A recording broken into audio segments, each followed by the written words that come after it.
which provide like very different kind of speed.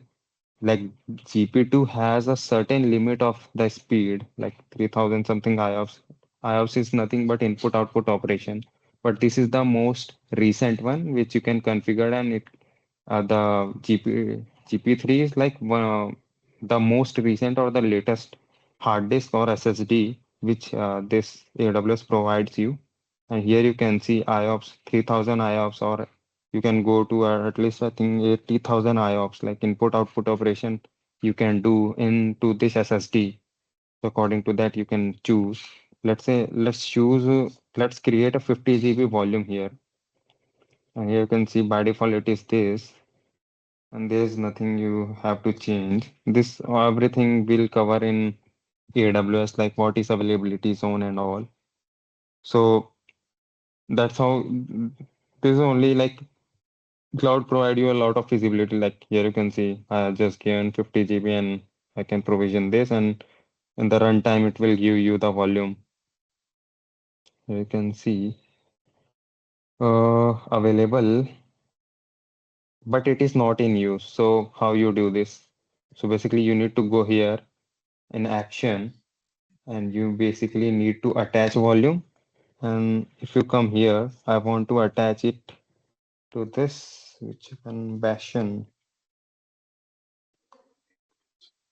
Let me check if this is the same VM or not.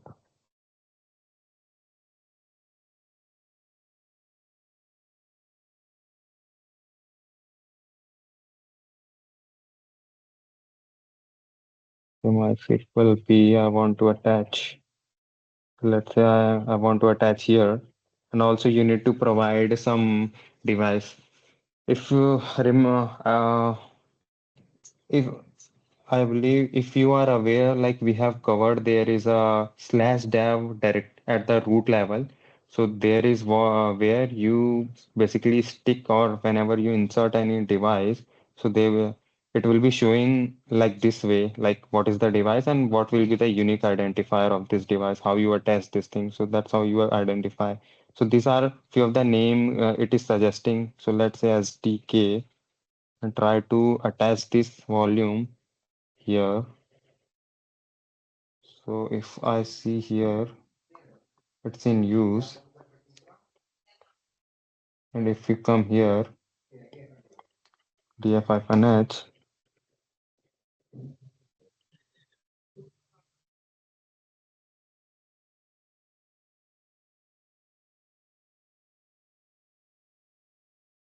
let's come here, df or lsblk. So basically you want to view your list block devices. So here you can see this is 20 GB and this is 50 GB and this is another 50 GB which I have created. So if you come here, this is the 50 GB, this is 20 GB, this is 50 GB. If I refresh this, remember I have attached. So here you can see SDK 50 GB. Now it is attached to your Linux system.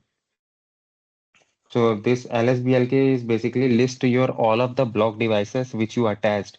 And here you can see these are nothing but the partitions, partition you have created.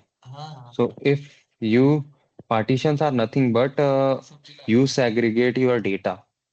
So let's say this is your 100 GB and you want to bifurcate this, and you want to basically bifurcate this and divide this into a smaller chunks of data block.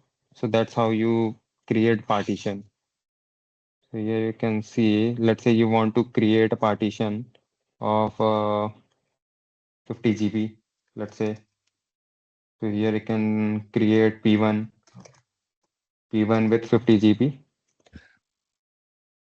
and another one you can create 50 GB of P2. So here, if you calculate this in total, this makes 100 GB. So that's how you divide your whole volume into partitions. So this is what this means, the partition and volumes. The volume which you create, uh, block devices, the full capacity, and that's how you create partition. There will be the case where let's say you want to create partition, and let's say in this Linux system you are running two databases, let's say MySQL or Postgres both, and you can basically you only have option to create this volume, 100 GB of volume, and you want to create like bifurcate this data into partitions, and you can basically divide this block into partitions, and then you can mount it in a very different directories. I believe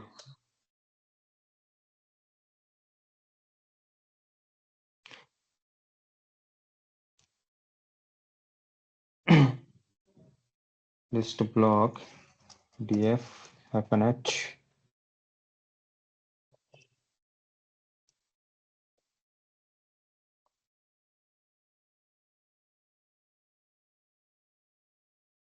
So if you see here, this is xdvf, and I have basically created a partition of this is about 476 MB, and this is 500 MB of partition I have created. Similarly, you can create partitions where you want to basically divide your data, and you want to put partitions of different data. This is the use case where you can create a block and you can create a partition of your data. And also, I have basically created a steps how you create these partitions and how you mount those partition. Here you can see dev then xdvf1. If I show here, here you can see basically you can go here mnt dev then xdvf1.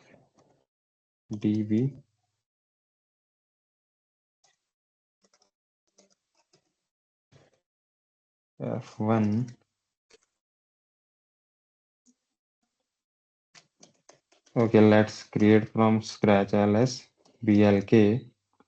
Let's create a fresh partition for this. So this steps is quite tricky. Let me cover this. Mm, I have mentioned the steps like how to do this step by step here. How to create a partition. Um, but before, let's cover this. So this is a script which you can use directly, and it will create all of the partition step by step. It will run. But let's understand the meaning. So how you create partition. So this parted utility is the one which you can use to create any partition.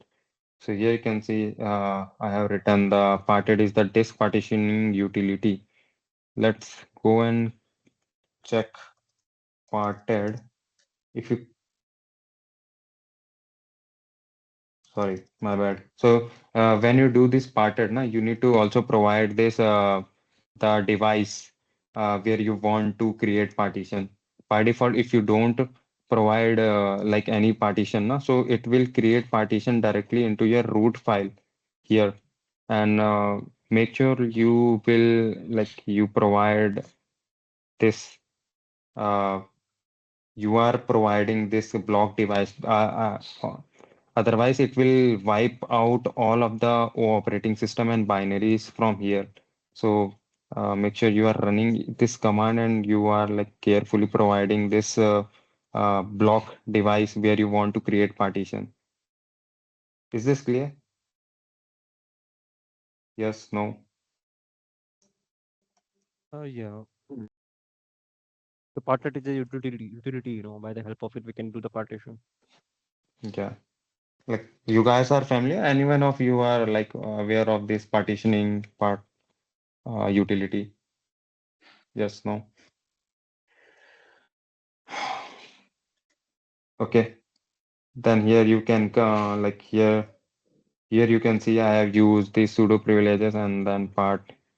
Then this is basically using this device, and here you can see, and here you can basically run this command. I believe print is the command where you can see a lot of flag, unknown flag.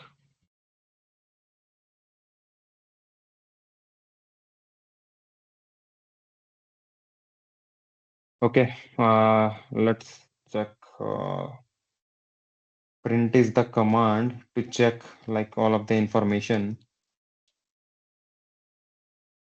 I believe help. Okay, now here can see help is the command. I believe in uh, Amazon Linux, it's print is the command where you can use. So help is the command which you can use here. And here you can see make part. So if you want to create any partition, mk part, make part is the command which you can use. But before that, you need to create labels to identify like your disk block device. So GPT is the modern way. There is another way, MBR. So let me cover like few things. So there is a MBR kind of way, and there is a GPT kind of this disk label which you can use. So basically, the main difference between them is that you can create about four partition using this MBR, but uh, you get a lot of like you can create a lot of partition using this GPT. This GPT is the modern way, and it replaces this MBR way. So that's why we'll use this. But if you guys want, you can explore the same command which I am doing, same command you will be doing, but uh, in place of this GPT, you will be basically typing MS-DOS to use this MBR way, and you can create partition using this MBR way. So let's go with this GPT way and check how to create this. Make label, then what to do? Let's print. I'm not sure if print command is okay. So this here you can see I have printed this. Now this block get converted partition table GPT it has accepted and flat. Now let's move to another way. So let's create a first partition. It is saying start with let's create a first partition. I believe we need to provide the partition. Then we need to make part command.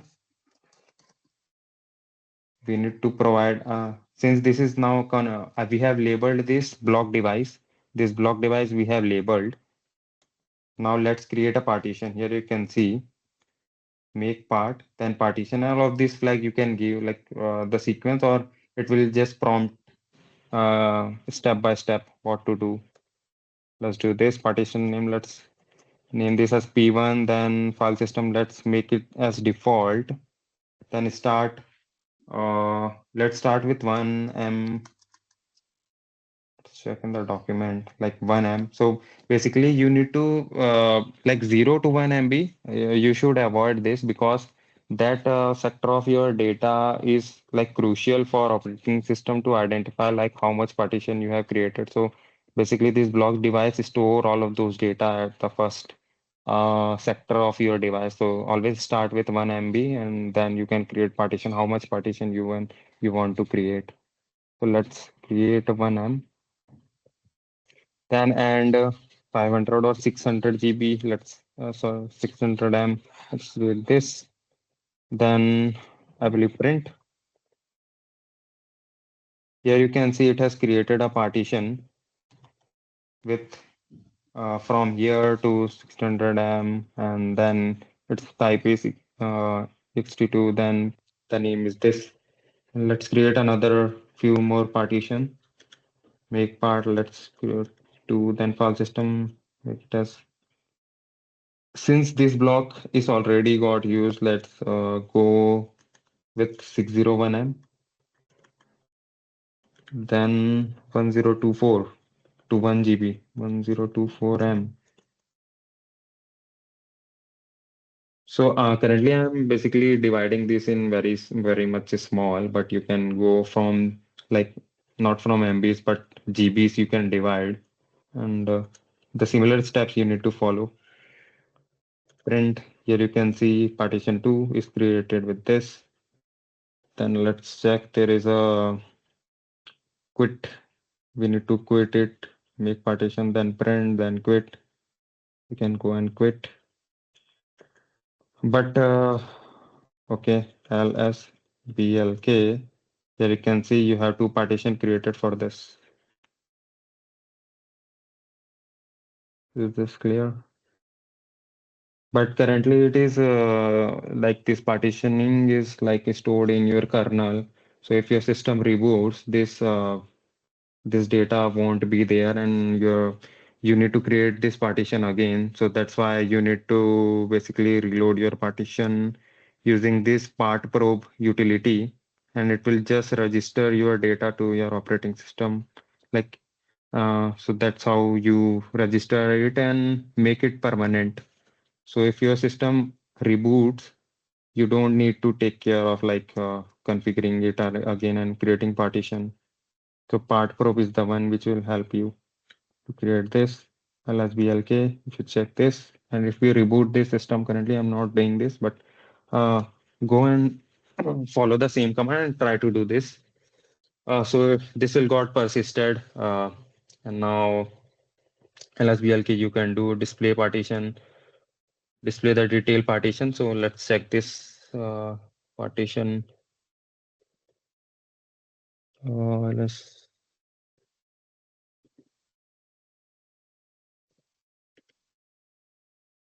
so here it is now the detail we have printed.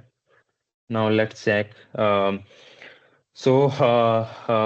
the partition with ext4. So currently here you can see uh, the detail.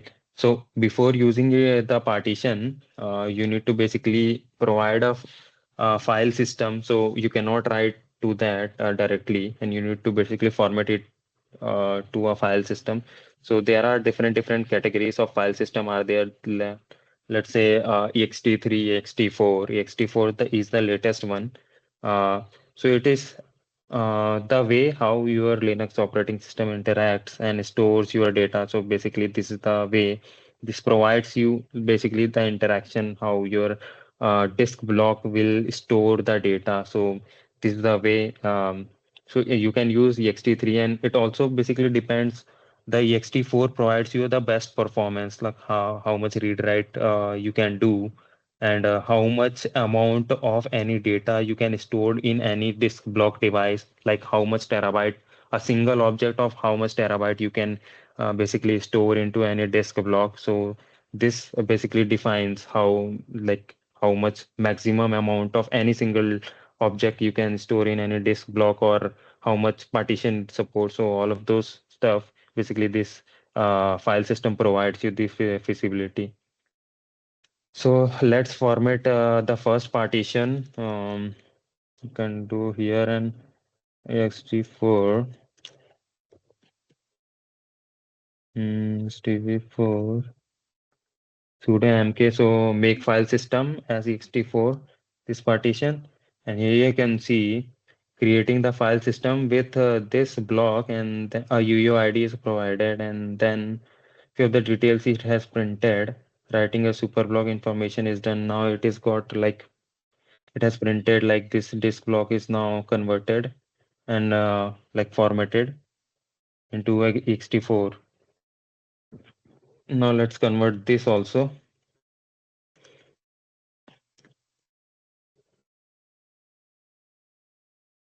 Mm, Now this is also done. Check the next step. So now you need to use that partition. So how you use this? Let's mount this. So basically, before using that partition, so you want to use this. Now the device have been attached and partition have been created. Now you want to use this. How you use this? To use this, you need to basically mount this to any like any of the location. So you can write to that partitioned disk. So mkdir, let's create a partition. So if you go here, root block, here mnt, mnt, come here, and here you can see part one is there. And if you come here, part, Okay. Now let's mount it to that partition. So basically this is the command. Let's create this one also for second partition. If you come here, part one, part two is there. Now let's go here and mount this lsblk. Let's we need to replace this svd.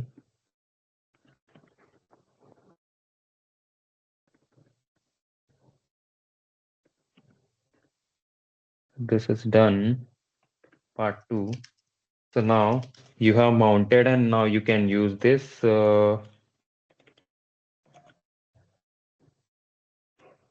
touch dot txt.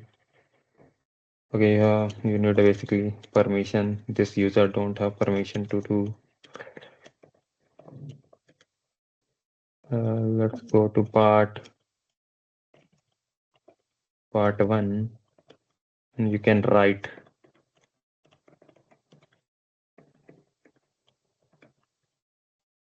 echo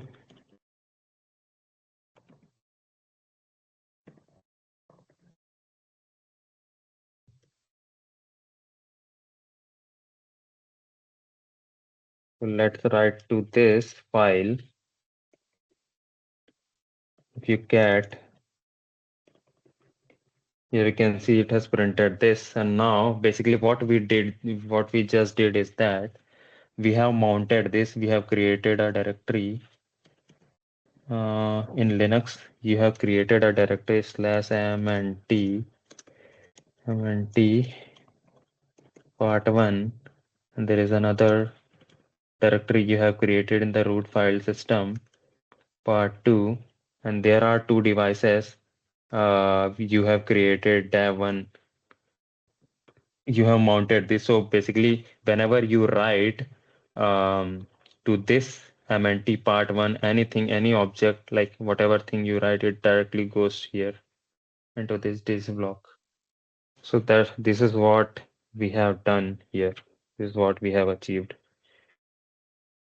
Verify mounting df-h. Let's check this also. How you do this? Here you can see. Here you can see this SDV1, and you have mounted this part one. That's how you check the mounting. df-ht human readable, and t what it does. df-help.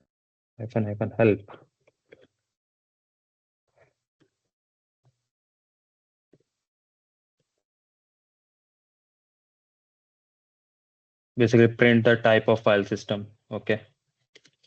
So this file system you ext4, we just converted this part one, this xdv1, and formatted this using this ext4. So this flow, did you guys got this flow, like how we created the partition, how we attach the volume, and all of those things we have done.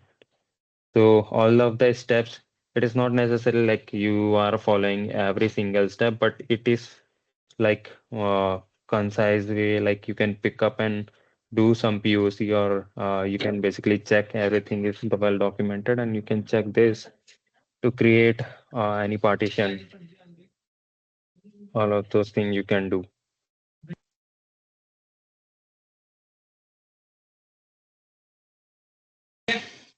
Okay. Did you guys any question? Like, you got like what I have explained? Yeah, Deepak, got it. Yeah, real time we are using this partition, yeah. Yeah, you will use. There will be some use case where you will be using this. Okay. Yeah, directly we can Anything? create. Yeah, directly we can create the files. Directories we can use it now. Yes, you can, but ideally it was recommended. It is recommended that there are two kind of file system, root file system, and there is another the explicit volume you create. So this root file system, you should not use this because there is a operating system related data will be there. Like let's say you have MySQL, you have installed this MySQL. So always it is recommended that you provision another block and you create partition and write your data file there at that partition, because there will be case like this operating system will might have like corrupted or something like that. So you can detach this and you can attach to another virtual machine and your data will be secure. Like there will be case like this can also be corrupted, but this is the best practice because in AWS or in any like volume devices, now you cannot basically shrink this thing because let's say you have created this 100 GB, you can just provision this and you can extend this, but you cannot shrink this to 50 GB after provisioning this 100 GB. So always keep your like application data like in a very different block. Like if you are running any database, this is for sure you need to do provision another volume of provision partition and write your data there. And should not write your data to the root volume. Yeah, in practical use case, yeah, you will be using this. Not so frequently, but it completely depend on your use case. The main purpose is that you like if that use case come, you will be aware like these are few of the command lsblk, and then what command we have used. Like all of this thing exist. Mounting, how mounting happens, how you mount. Then if you have mounted, then how you can write here, and it will directly go to that particular partition and that particular disk. So this flow you must be aware of. Okay. Yeah, one more doubt, Deepak. Yeah, we have mentioned the partition. We have particular 1 GB or 2 GB. In the 2 GB is full. Again, we will add the more data volume, or how will we do it? Yeah, if that 2 GB is full, you can increase that volume dynamically in the cloud, but you cannot shrink that volume in cloud or in any Okay. way, because if you shrink that, your data will get corrupt, na? Okay. Yeah, we have a, it is a volume. We have a 100 GB. We have a two partition, 500 GB, 500 GB. It is a one partition. It is a full in 500 GB. That is the case. What will we will do? That is my question. If you have partition full with 500 GB. Yeah. So that case, basically you need to extend the partition. Okay. And there are other utility which is available you can use to extend the partition. I believe there is another concept of LVM, logical volume mount you can use. LVM in Linux. You can use this concept, how to create LVM and all. Uh, this LVM. So basically, it will dynamically create you various volume group, and you can create this, and you can extend your partition dynamically. So that's how you handle that situation. This LVM thing I also haven't implemented so far, but that's how you do. You can increase a partition if you want to. It is achievable. Many people do that. Okay.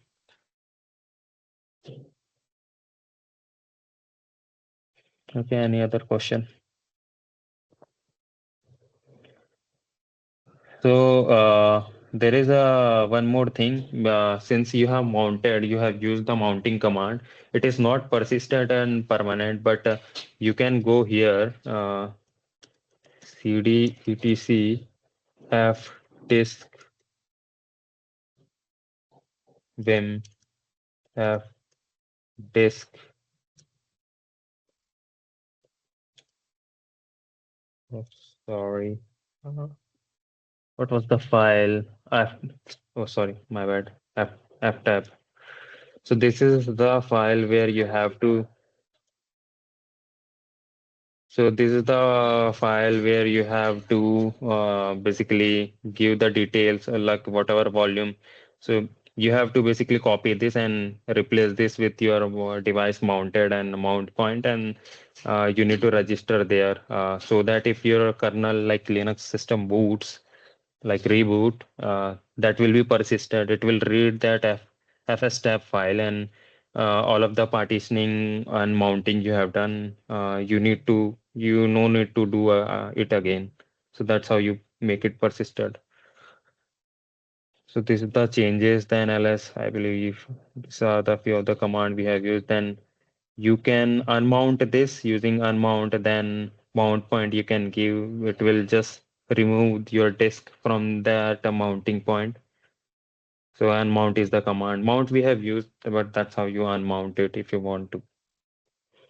Then this flag is there. Like if someone is like, it will unmount it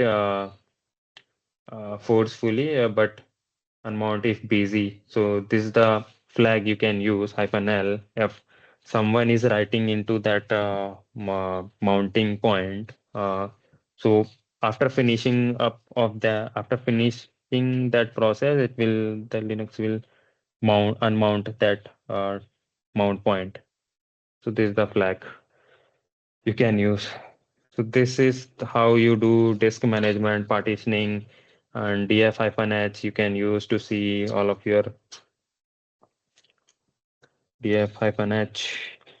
That's how you see what is your like size used, available, like the percentage, and then where is the mount point, and this is how few of the command you can use to check disk management in Linux.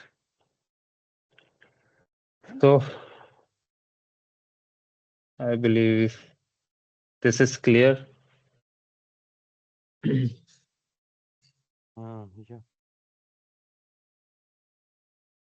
We'll go through Yeah, more on that LVM. link and then, yeah. Yeah. This repo is basically public. You can use this. Yeah. Mm. So this is the concept. Uh, you can use. I haven't used this, but you can use this to tune your system swap. So let's cover a concept. We have few more minutes left. So do you guys like aware of swap memory? Any one of you?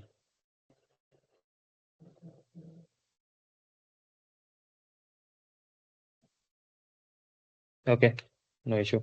So basically what happened is that let's say you have Linux system and you have few RAM, like few GBs of RAM, and basically uh, you want to use this.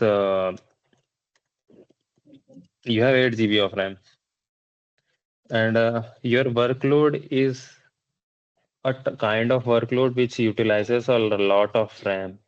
So, and your use case is that you don't want to extend the RAM of this. So, there is a concept of swap memory. So, basically, you have hard disk here or SSD here in your virtual box. So, you can cut a section of this disk, and basically, you can allocate it as a swap memory. So, it will act as a your uh, temporary RAM.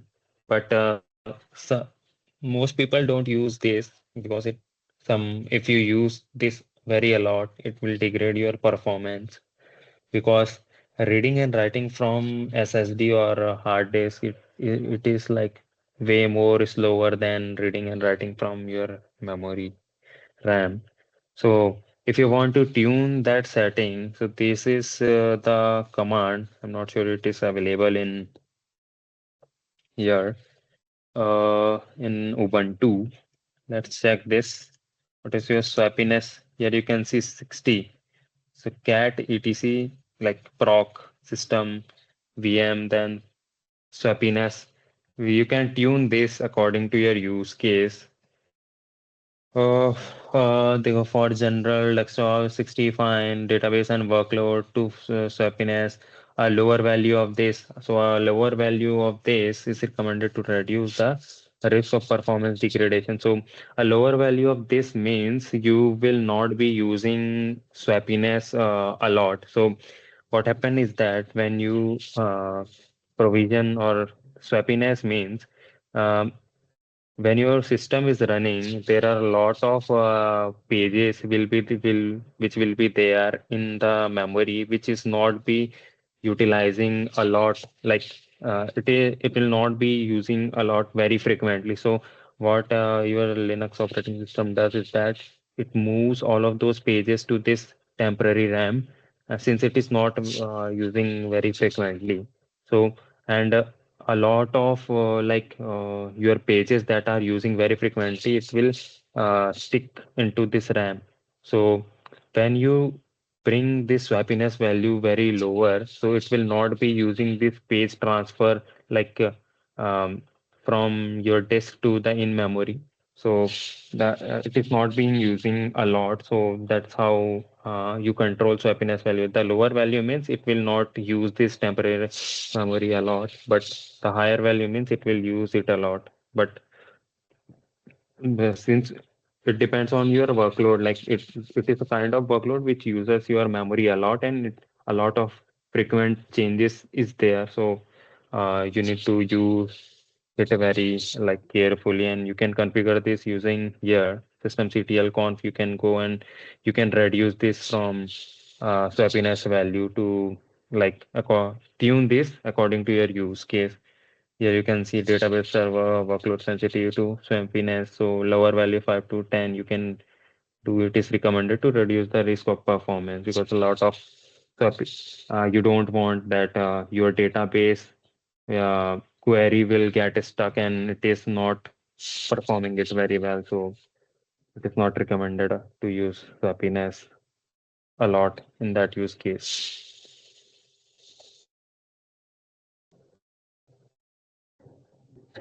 So is this clear? Yes, no. Yes. Okay. So there is if that is clear, let's cover this also. So have you guys used this cron job? Any one of you to automate any task?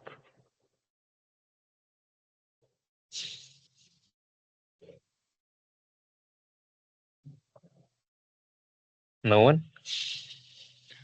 Yeah, I have used the not cron tab. I have used the one tool control M.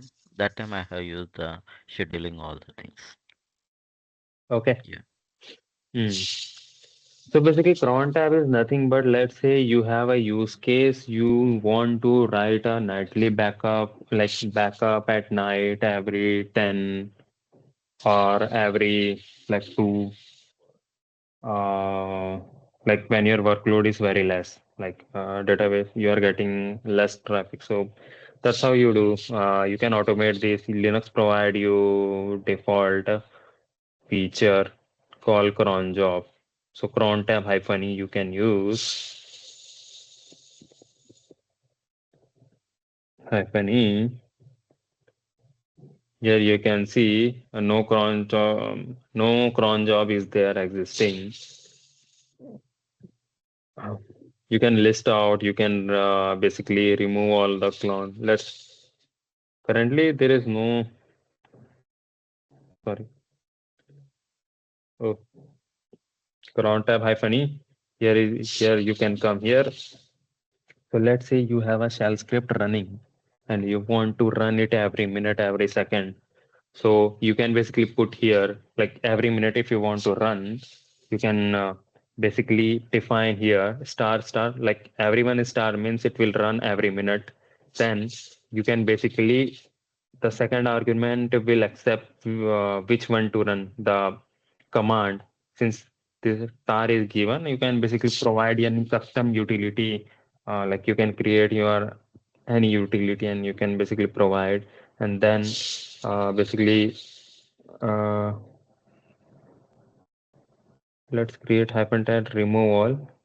So let's talk about this first, then talk about like how to provision this. So this the star, I believe this is 5 star. Every star has some meaning. So if you the first star basically provides you 0 to 59. So which minute you have to run. The second one is about hour. So you have, I believe, you have 24 hours. So if you put here the 0, so it will run 12, like at 12. Then if you do 1, then it will run at 1, every one. So the day of month you can provide the next one, and then month, like at which month. Then the day of week you have, it will start from 0 to 7. Then let's say you have a requirement where you want to run any backup service every Saturday and Sunday. So basically, you can give here, I believe 6 to 7. You can put here 6-7. So it will run at every Saturday and Sunday. So that's how you do this. There is a service, Cron Job Guru, I think. You can use it. This one. So basically, this will give you a detail. If you do star star star, so it will run every minute, at every minute. So let's say you have a use case where you want to run any script, run every time. So here you can see you can run this script every minute. Uh, then here you can see run at 2:30 a.m. daily. So that's how you put. You can check here 30 and 2. 30. So the first one is the minute, and here you can do 2. So here you can see at 2:30 every minute, every day. Like this means every day, every month, and every month and every week. But if you, let's try with this 6 to 7. Yeah, here you can see 2:30 on every day of week from Sunday through Saturday through Sunday. Means it will be running every this Saturday and Sunday only. Is this clear? Yes, no. Yes, clear, Deepak. Let's quickly try to create a few jobs.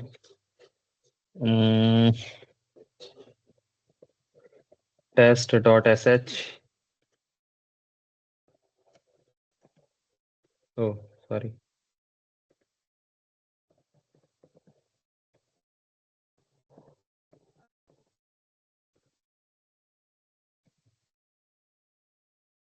Okay. If I come here, chmod plus x test. If you run this test, then hello Deepak. Okay.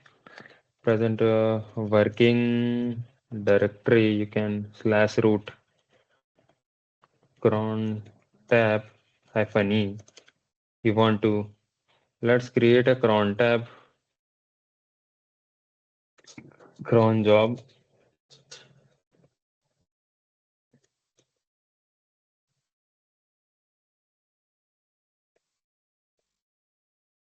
Okay. Then test.sh uh,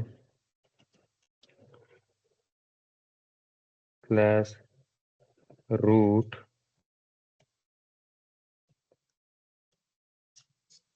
test.log.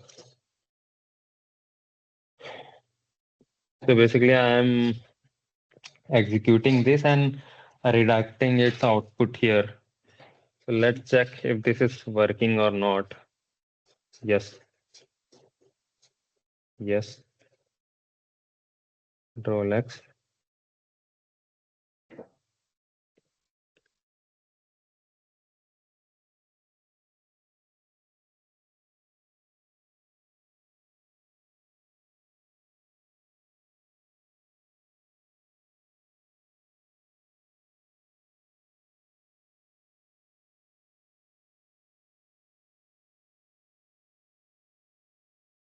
Oh, it got wiped out. Let's check.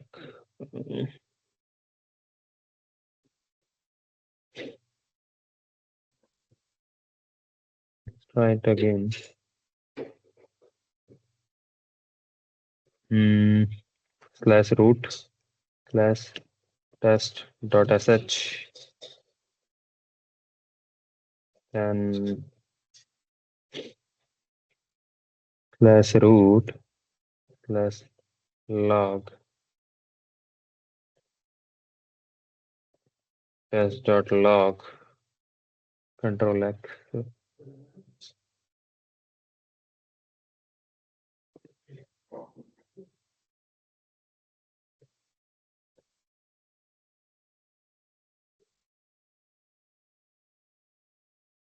Here you can see now it is there. Let's check. So let's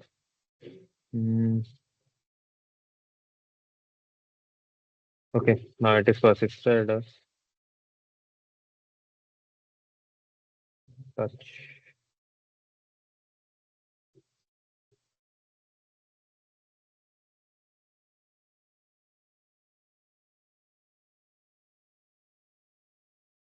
Here test. So here you can see I haven't wrote anything here.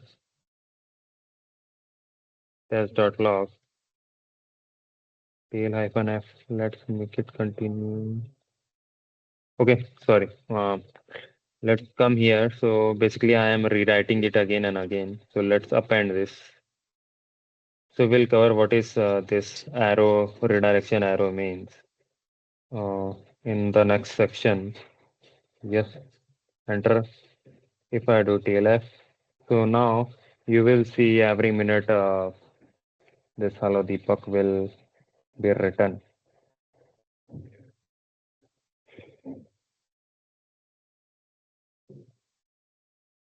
Anything else like, so yes, can see now it will write it every minute. Since I have given star, this means it will write every day, every minute. So that's how you automate. So let's say you have a requirement, want to write a backup script of any database backup or any archival script or any automation you want to write that it should run and do some task at a particular period of time, at a particular day. So cron job is the one you can use to automate your task.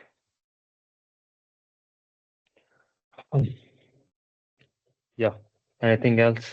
Like you guys have any doubt, or I believe we have 9. We have time up. We can take few doubts, or we can wrap it up. If you don't have any. No, I don't have anything, Deepak. We'll go through that, more. We'll let you know. Okay. Okay. Okay, guys. Thanks for joining. We can. Thank you all. Have a Thanks, Deepak. Yeah, thanks, Srikanth. I'm stopping the session. Yeah, please.